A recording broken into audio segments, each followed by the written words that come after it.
that we'll be talking about. But at Strawberry Bank, we want to acknowledge that we're on the homelands of the Abenaki people who have ongoing cultural and spiritual connections to this area. So we acknowledge the land and the people who have stewarded it through the generations. Thank you, Alex. I'm Anne Jennison. I act as an interpreter in our Abenaki exhibit, their People of the Dawnland exhibit. I also have been a history teacher for about 20 years. I'm an Abenaki storyteller for about 30 years, member of the New Hampshire Commission on Native American Affairs, and also the Indigenous New Hampshire Collaborative Collective. And I'm not sure what we're calling me, but I'm some kind of an assistant to this new Native American Indigenous program at UNH too, which is a real honor. What am I called? An affiliate. An affiliate faculty member. And it's quite an honor. Well, Kwai Nidoba, hello friends. The People of the Dawnland exhibit is about the Abenaki, who have had a 12,000 year presence in northern New England and southeastern Canada right up to the present day. The name Abenaki and also Wabanaki, it means people of the east, the place where the sun rises in the morning, the dawn, hence the People of the Dawnland. And we're going to move on. I think, oh, you know what? I just do want to mention who all these people are. We have the Western Abenaki here in New Hampshire, Southern Maine, and in Vermont and Northern Massachusetts. But included amongst the Abenaki peoples are the Penobscot, the Passamaquoddy, the Micmac, and Maliseet peoples. From the Abenaki territory is extending from southern New Hampshire, just a tip of northern Massachusetts, all of Vermont, all of New Hampshire, all of Maine, the Canadian Maritime provinces, and the southeastern Quebec. So it's quite a large territory that the Abenaki refer to as Indakina. It means our homeland. And the Abenaki people themselves, we don't call ourselves the people of the East, we call ourselves the Alnoba, the people, the human beings. So welcome. I think we're ready for the next slide.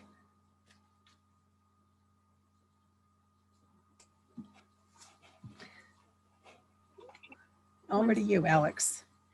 Okay, so what we thought we'd do in our presentation tonight is, in addition to giving you a little bit of information about the content of the People of the Dawnland exhibit, we are going to focus more on the behind the scenes, how this exhibit, came together and why we have it and who was involved and how the decisions got made.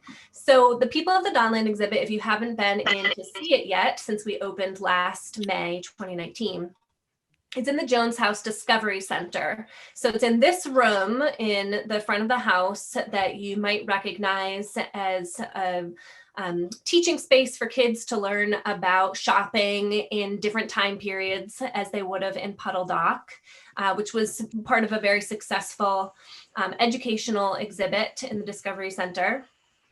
But Jones House had some space to kind of reorganize things recently. And I also wanted to point out the before photo of Jones House. Before my time as the archaeologist at Strawberry Bank, Jones House was the archaeological center where archaeologists worked upstairs. And then there was exhibit space downstairs, including space for volunteers to work. So here's a photo from the 1980s of people sorting artifacts. Looks like they're possibly, they're SB4, they're from the Sherburne site. So Jones House has had quite a history. And in fact, this exhibit gave us the opportunity to bring archaeology back into Jones House, which was exciting. It was. So at Strawberry Bank, the collection of archaeological artifacts that I'm responsible for is quite large. We have over 29 sites on the museum grounds, in addition to 5 sites over on Deer Street, the location of the current Sheraton Hotel. And so over 1 million artifacts, very, very few Native American artifacts. The images you see on the slide here of some stone tools and some Native American ceramics is like half of the Native American collection. And so none of them are associated with a specific house on the grounds where ancient Indigenous people lived. The archaeological evidence that we find is sometimes even mixed in among European artifacts, suggesting that the English colonists in the area were interested in the signs of the Abenaki people whose land they were occupying. But because there's not a like site-specific way to tie these particular stone tools or ceramics or other tools that we found, there wasn't really a place to display or talk about these artifacts until now. So we also wanted to give some examples of the ways that other museums in our region and beyond address Native history and culture. So there are some museums that are entirely about Native art, Native people, Native language. So those include the Mount Kearsarge Indian Museum in Warner, New Hampshire, the Abbey Museum up in Bar Harbor, Maine, the Mashantucket Pequot Museum and Research Center, which is on the Mashantucket Pequot Reservation in Connecticut, and the Tamaqua Museum, which is right near the Narragansett Reservation in present-day Rhode Island. And then other museums have, especially in recent times, sought to better include Native art or Native culture in their exhibits. So the Currier Museum of Art recently showcased Abenaki traditions. The Old Berwick Historical Society had a great exhibit a few years ago called Forgotten Frontiers that showcased Indigenous stories alongside stories of enslaved and English people. And the Holding Up the Sky exhibit about the Wabanaki people was at the Maine Historical Society. So we feature these or mention these recent or present day museums as good examples that differ in a lot of ways from earlier examples of the way Native people were included in museums. So the tradition for a long time was to feature Native culture only in natural history museums, like at the Smithsonian, before the new Native American or Museum of the American Indian on the Mall. Native people were only in the Museum of Natural History, whereas other American cultures and traditions were in the Museum of American History. So there's kind of a complicated history between and among Native people and museums that I think Anne and I agree started to turn around in 1990 when a piece of federal legislation, NAGPRA, the Native American Graves Protection and Repatriation Act, caused museums to take a more critical look at the types of artifacts and the types of stories they were telling about Native people. We can talk about that more during Q&A if you're interested, but I just wanted to give you some examples of some of the modern museums that are setting great examples in the area that we were informed by. We have one more museum I wanted to mention because it's really in kind of the northernmost part of Abenaki territory, up at the confluence of the St. Francis River and St. Lawrence Rivers in Quebec, is the Odanak Reservation. There are two Abenaki reserves in Quebec, and they're very close to one another. One's Odanak and one's Wolanak. At Odanak, there is this Musée de Abenaki, or Abenaki, actually, that's how you say it in Abenaki and in French. That this museum opened in 1965, and it was the first Indigenous museum in Canada. And then it went through some serious revamping about 15 years or so ago. And I've got to say, it is a stellar museum. If we ever get out of COVID lockdown and you want to take a trip up to Quebec, it's well worth driving through the countless cornfields and forests to get there. I had no idea what the farmland was like up there till Charlie and I drove it. My husband and I were able to go up a year ago.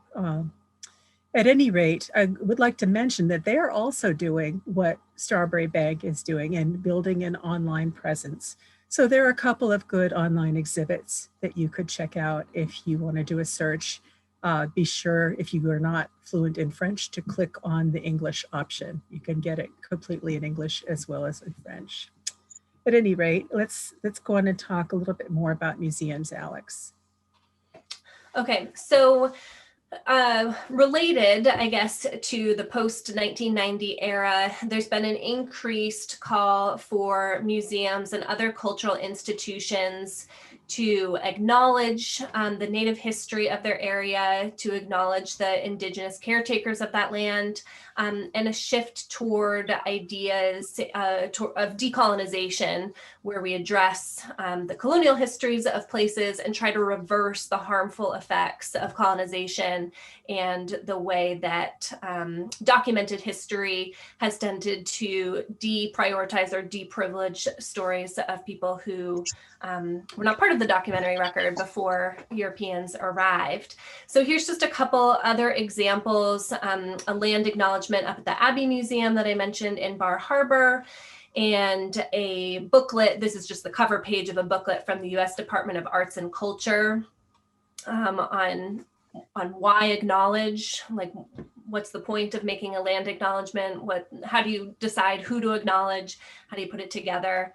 And an example from the Courier Museum of their land acknowledgement indoors, and a discussion of the work of decolonization in the recent American Alliance of Museums newsletter.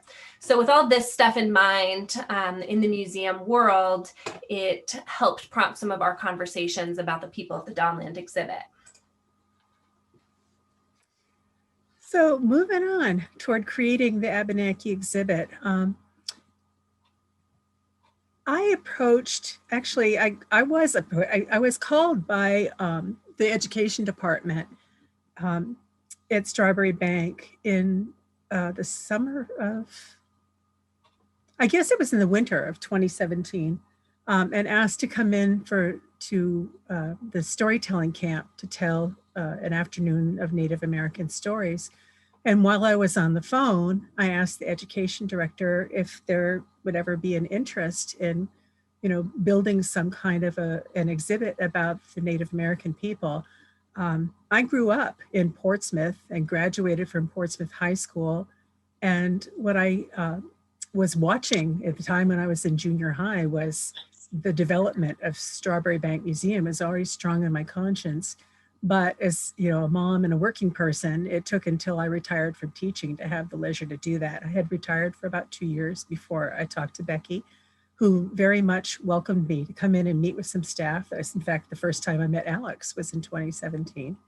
And it was the beginning of a really lovely conversation and some genuine interest on the part of Strawberry Bank in trying to develop some interpretation that would acknowledge the 12,000-year presence of the Abenaki people right in this area, as well as throughout all of Indakana, all of Abenaki territory.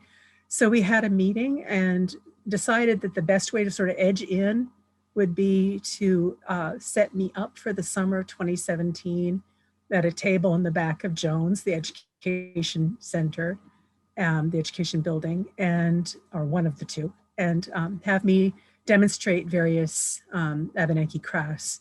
And what we found through that summer was people were very pleasantly surprised to find me hiding there in the back room. And we had some wonderful conversations and some really good feedback, I think, back at the visitor's center about what we were attempting to do. Enough so that we continued on, and again, in the summer of 2018. And actually the first summer, come to think of it, first summer I was in the Cotton Tenant North. The second summer I moved into the Jones house. It's been a while. It's a little fuzzy. I'm looking at the print thinking, oh, I forgot about that. And the feedback was still very good. And the conversations were amazing. I was astonished how many people shared with me their own stories of their Indigenous heritage and were delighted to see me there. So this moved along until, actually, maybe we can go on to the next slide. In February of 2019, our group of staff who had had an ongoing conversation for about 2 years at that point about how we might possibly develop more and actually have an Abenaki exhibit, we're meeting, and sort of all of a sudden any obstacles there could have been fell away. We were amazed that in our conversation, it looked like a room could be made available in the front of Jones.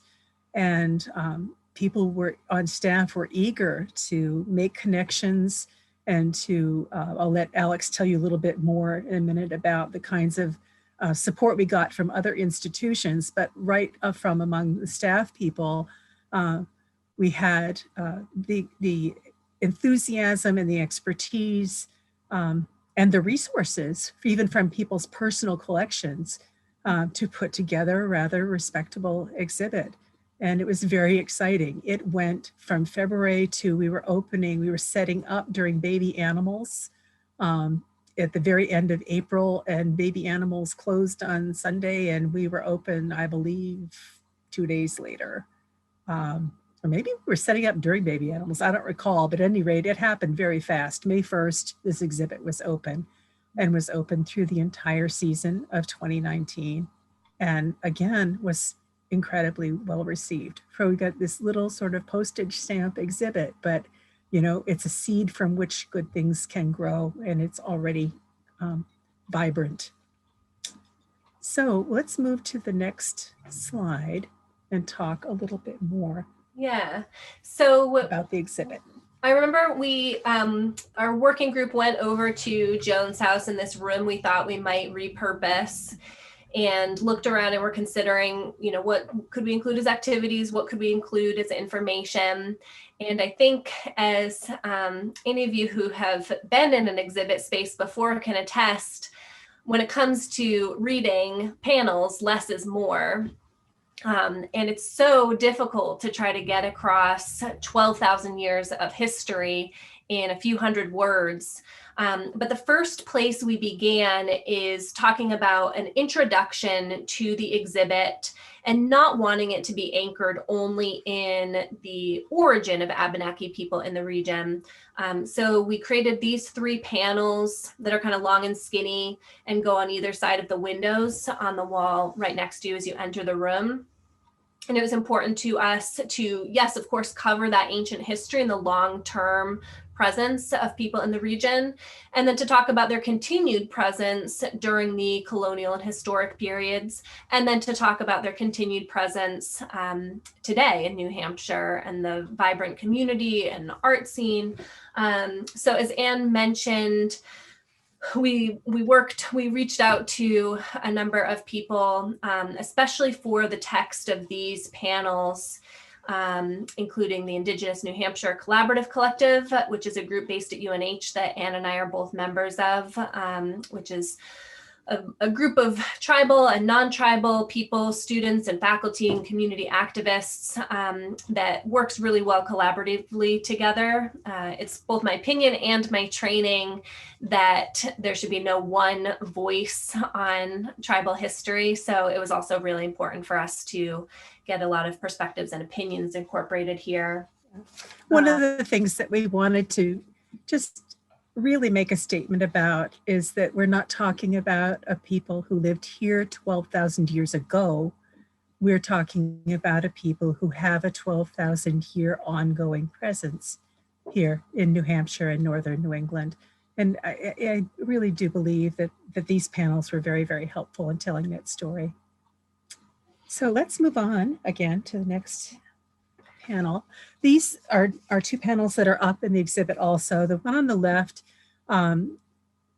gives details about the traditional plantings, the agricultural practices of the Abenaki people, and central to that are corn, beans, and squash growing together. Of course, there are many other food products that were grown or hunted or harvested, gathered, or fished for by the Abenaki people traditionally.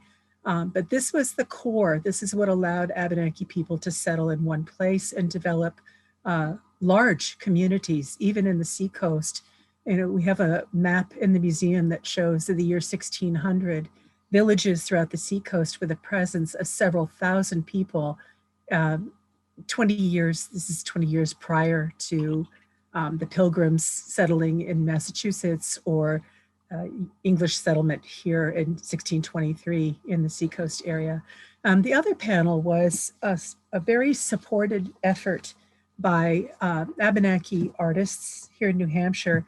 So we need to thank Willow Green, who made the beautiful corn husk doll you can see on the top left, Rhonda Bisol, who did the beadwork on the right, and Denise Pulio that did the basketry down on the bottom right and around the corner there. Underneath the corn husk doll is an art called birch bark biting, and that was done by Liz Green Charlevoix. It's a beautiful art. And then we also included some of my work, which is what that drum is about. And we have several other pieces, really lovely pieces throughout the exhibit, but these are permanently on the wall so that we have a reminder of what the arts are about and what they reflect and what their meaning is for the Abenaki people.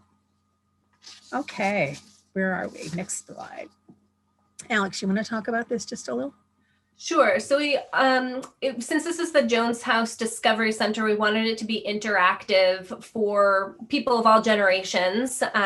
So we worked with, again, some of our network of collaborators and borrowed this touch fur panel from our friends at the Old Berwick Historical Society, these touchable basketry panels from our friend Denise Pulio, who is a basket maker. And we also created a reading library here with adult or nonfiction books up at the top and kids books down at the bottom, with the idea that people could sit in the exhibit and read, or this created a space also for our staff and interpreters to be able to borrow books from this library. Since this was a new new talking point for a lot of them, this was a resource to help them educate themselves to feel comfortable working in the exhibit space. Okay, let's move in. This is this little wall case that I got to put the archaeological artifacts in to feature for the first time. So the stone tools here and ceramics, and I guess I included this because it was just so satisfying to get to have a home for these oldest pieces. So this blade here that you can see on the left dates to the earliest period of human occupation in New Hampshire, 10 to 12,000 years ago. So I think it's great to be able to have that in a space where visitors can see it and get a sense of that deep history.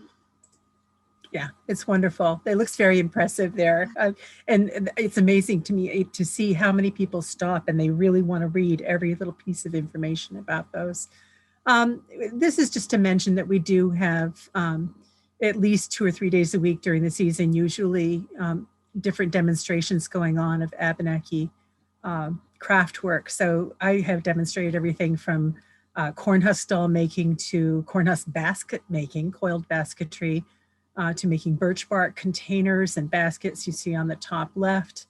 The corn husk dolls on of course, the bottom left, dressed in traditional Abenaki clothing, 18th century-ish, late 17th, early 18th century, beginning actually into the 19th century. And then some beadwork. Also, the double curve style you see around that, it's a collar, by the way, it's a yoke collar for a regalia. But double curves, and you see them elsewhere throughout the exhibit, are a motif that is specific to Abenaki art. So whenever you see those kinds of double curves and things, you can be assured that they generated somewhere in the Northeast from the Abenaki peoples. All right, in the next slide, just showing some toys that are made by or for Abenaki people, a couple of corn husk people and miniature baskets. The things with the birch bark are like the old ball and cup game where you try to get the ball into the cup, except this time it drops through the hole. And there's a little button game that's like a spinner. These are used by children, actually, these are used by a lot of adults too, who come through the exhibit. People pretty much can't resist them. And that's been fun to watch. We also are including, there's a new Thanksgiving program that's being put together to educate children online. We usually have during the month of November at the museum, a program where schools bring children on field trips and they learn about how Thanksgiving has been celebrated throughout the generations here in the Strawberry Bank area. And we, of course, included how the Indigenous people look at Thanksgiving and have not only one Thanksgiving in November, but actually several throughout the year. And a bit of this with the toys is going to be included in the school packet, and a little bit of a recording about the Abenaki seasons and Abenaki Thanksgivings are part of that new online presence that the museum is developing as a result of COVID. I just wanted to mention here too that these toys in particular are really similar to other toys that kids who visit the site encounter through our educational programming. Yeah. And one of the links we wanted to create for our audience, for our visitors here, is the similarities among kids, no matter the time period, no matter the cultural background. And so I think these particular toys really help with that. And we also talk about how they were used to develop motor skills, to teach skills that are useful in life. Okay, let's move on. So before we wrap this up, we just want to mention some of our plans for the future. Of course, this particular exhibit was not open this summer thanks to COVID, but we have some immediate plans to add an interactive Abenaki language exhibit. And we've been in touch with Jessie Bruchak, who is a linguist who works on Abenaki. And actually during the Q&A, Bethany could talk about that more. She's been the one working on that. And then those fur and basketry panels I mentioned were borrowed to see how effective they would be. And so we're planning to update those. And to complement the Three Sisters informational panel that Anne was talking about, we're planning to have an outdoor Three Sisters garden where people can experience the actual plants. Good. So in other ideas we've been talking about for the future, of course, collaboration with Portsmouth 400 as we come up on 2023, will be commemorating the 400th year anniversary of English settlement and the beginnings of interaction between the Abenaki and the English. And so the museum will be working with that. And we've already started actually in partnership with Portsmouth 400 and Strawberry Bank and Portsmouth Library, a series called Indigenous Stories, a series of presentations that Portsmouth Library has been sponsoring. We'll have guest lectures and presentations by and about the Indigenous people of the Northeast. We hope to host the Dawnland Native American Story Festival, which is the only Native American storytelling festival in New England that I'm aware of. And it's been ongoing for 6 years. It will be 6 years now, except that we had to miss last February because of COVID. We hope to host an intertribal powwow. When we begin, that would be an annual event on the grounds and quite exciting. In my heart, I've really wanted to see a wigwam next to that Three Sisters garden when we get it. And we've started to talk about an idea of actually inviting people in the way they come in for the archaeological school and participate in digs at Strawberry Bank, to set up a school where people come in and participate in building a wigwam and seeing what that structure is like and how very sound they actually were. They were good, strong structures to live in. So we hope to also have more workshops that feature Abenaki crafts. I'd be happy to teach people about how to make birch bark containers. It's very satisfying. It goes a lot faster than woven basketry. And things like cattail mat making, the things that lined the inside of wigwams, the floors and the walls that provide insulation, corn husk doll making, beadwork, those sorts of things. As people express interest, we will think about developing workshops to meet that interest. Alex, I think you were going to talk about if people want to pursue this a little bit more. Yeah, so because we can't welcome people into the exhibit space right now, we just wanted to highlight a few of our favorite books or authors from our little library, including Lisa Brooks, who recently won the Bancroft Prize for history authors, a really big deal for her book, Our Beloved Kin. Joseph Bruchak, a very prolific Abenaki author who's written dozens, if not, I think over 100 books, especially for kids. So that is great, especially as we approach Thanksgiving. He's the father of Jessie Bruchak, by the way, who's the language instructor that we're working with. Sorry, Alex, go ahead. No problem. Colin Calloway, who is a British historian who works at Dartmouth and also a very prolific author. I don't know how he puts out so many books, but his most recent is The Indian World of George Washington. You may have even seen him in the area talking about it recently in the past few years. And our colleague Siobhan Senior at UNH edited this beautiful volume called Dawnland Voices that collects historic and modern nonfiction and fiction from tribes all across New England. So those are just a few books we wanted to feature. We're happy to talk about any of those anything else. So that's the end of our planned discussion, and we'd love to hear from the audience if you have any questions. We'd like to say thank you. Oleoni is how you say that in Abenaki, for joining us today. And Bethany, do we have questions? We do have a few questions, and I just want to remind everyone that if you have a question, you can submit it using the chat function. So just go ahead and type it in, and I will present it to Anne and Alex. First question I have here is, we started with a land acknowledgement. Can you please talk a little bit about what a land acknowledgement is, and what the point of it is? Why did we use one today? Do you want me to start, or do you want to, Anne? Go for it. Okay, so a land acknowledgement is really a first step, I think. I want to highlight that it's, I don't think any institution or any state could make a land acknowledgement and then say, okay, we've done enough to acknowledge Native history or Native people. What it is an important way of reminding people that most of the United States is unceded territory of hundreds of tribal nations that were each, different sovereign nations at the time of contact. And so it gives us a starting point from which to begin having conversations about the relationships that evolved in the historic period and the continued presence of Native people here today.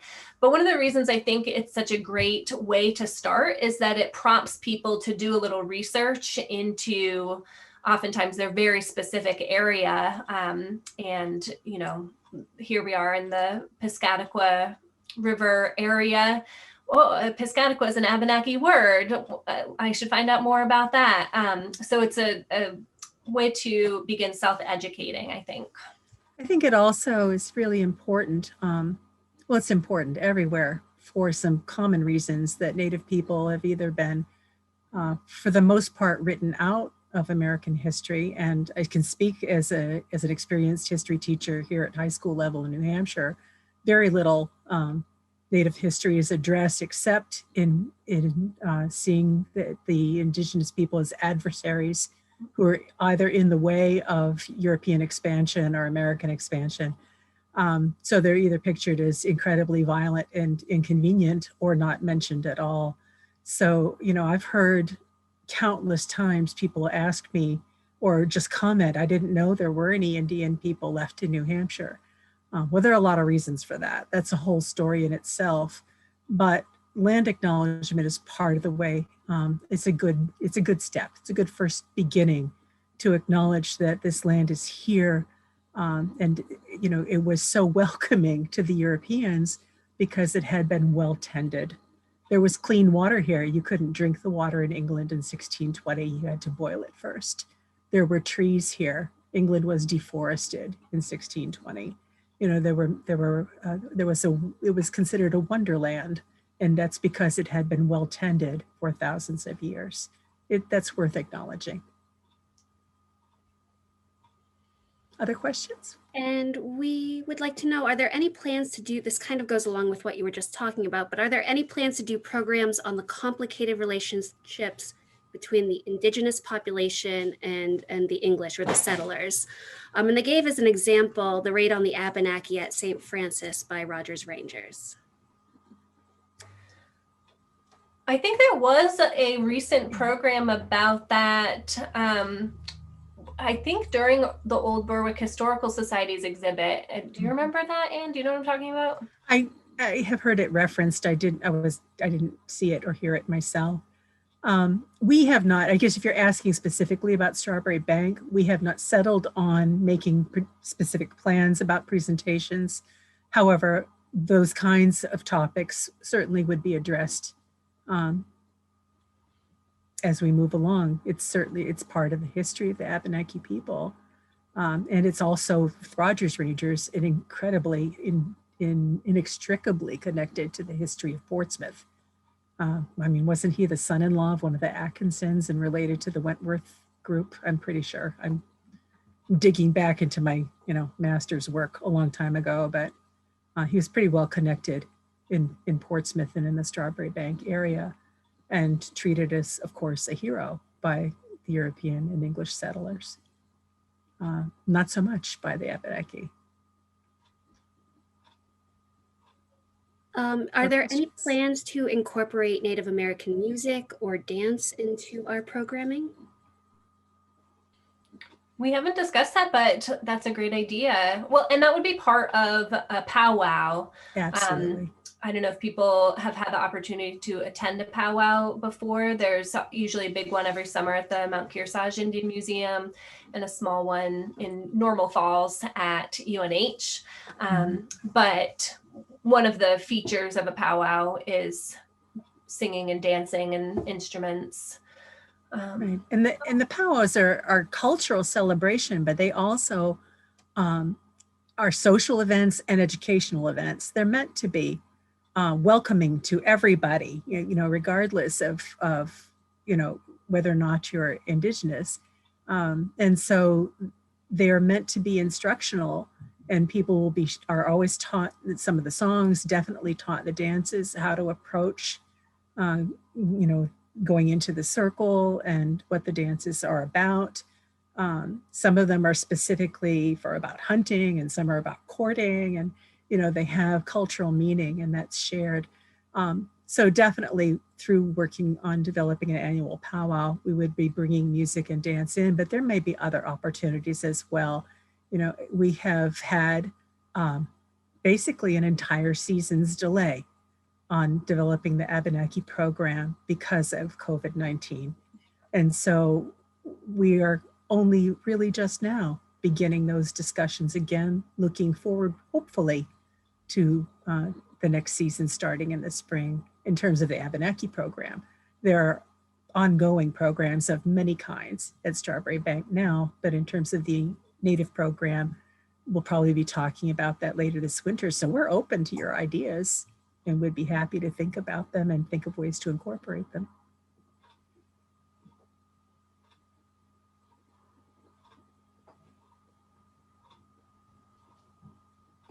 And the last question I have, this is directed to Alex in particular, can you talk a little bit about archaeological evidence? There isn't much or any at Strawberry Bank Museum. What is it that we would look for a permanent tribal settlement, and what are we lacking? Yeah, so like I mentioned, we have a very small collection of material remains. Like I also said, we're able to date some of those artifacts to the earliest period of history, and that's based mainly on the technology and being able to compare the types of blades that we see. And then pottery wasn't introduced until much more recently, relatively recently in Abenaki history.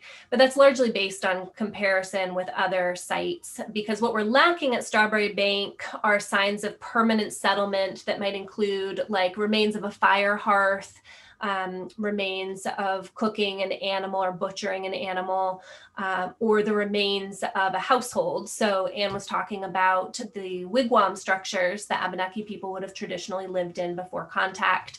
That's created with a series of saplings that are anchored in the ground.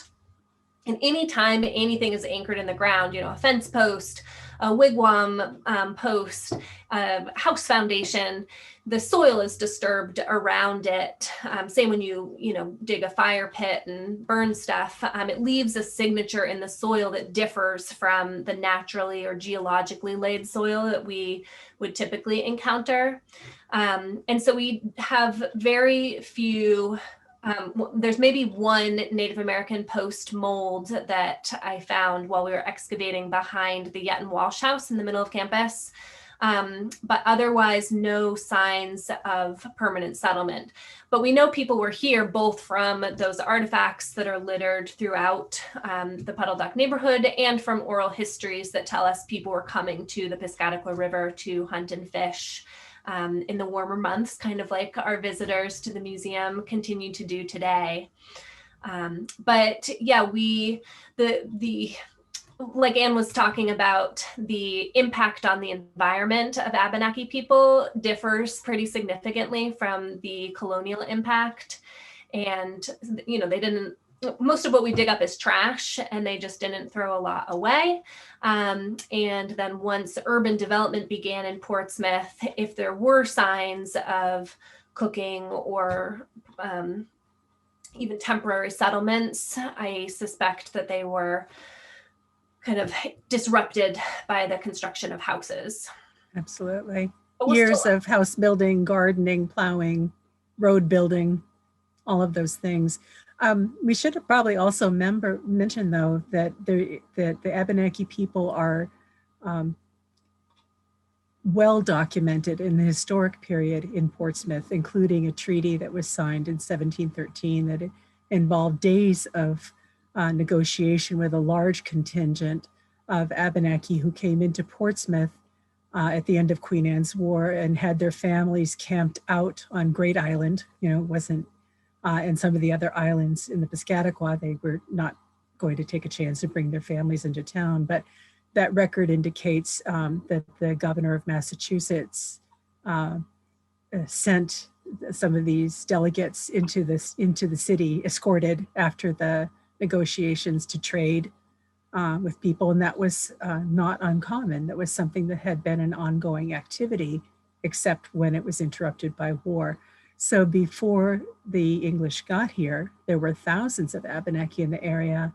Once tensions started to break out, which happened in a big way about 50 years after the original settlement, then the presence of the Abenaki in the immediate areas of English settlement were interrupted, but there still was incredibly strong Abenaki presence and interaction. Whether it was positive or negative is a different issue, but the Abenaki people were here. And I think we actually have time for one last question. And we had somebody ask about musical instruments. Can you talk a little bit about musical instruments and how we might be able to use those in programming or to, enhance our programming?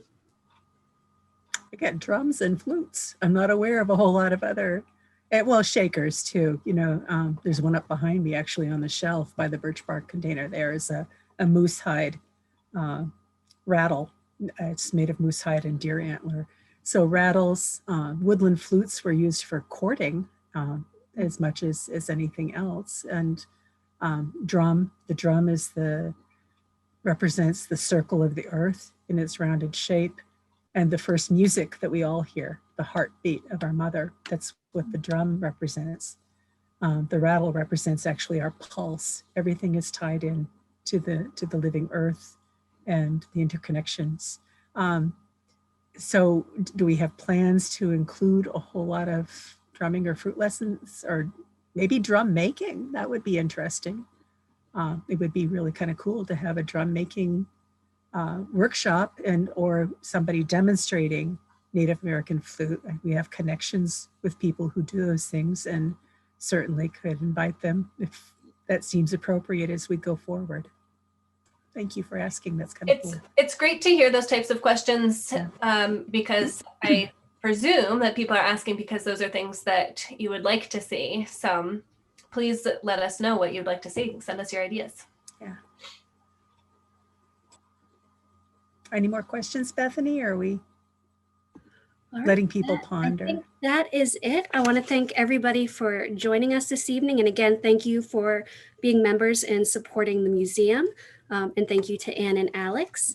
I did want to remind everybody that we do have another talk coming up. That's on December 8th, 3 to 4. It's Getting Dressy, How to Wear Historic Clothing. And that will be with Maddie Beal, who is our role-playing coordinator. So keep your eyes open for that registration information. And I hope you all have a great evening. I know we said that we would keep the chat room open, so I will leave this all up for anybody who wants to turn on their cameras at this point and mingle. But anybody who doesn't wish to stay is welcome to leave. And again, thank you for joining us.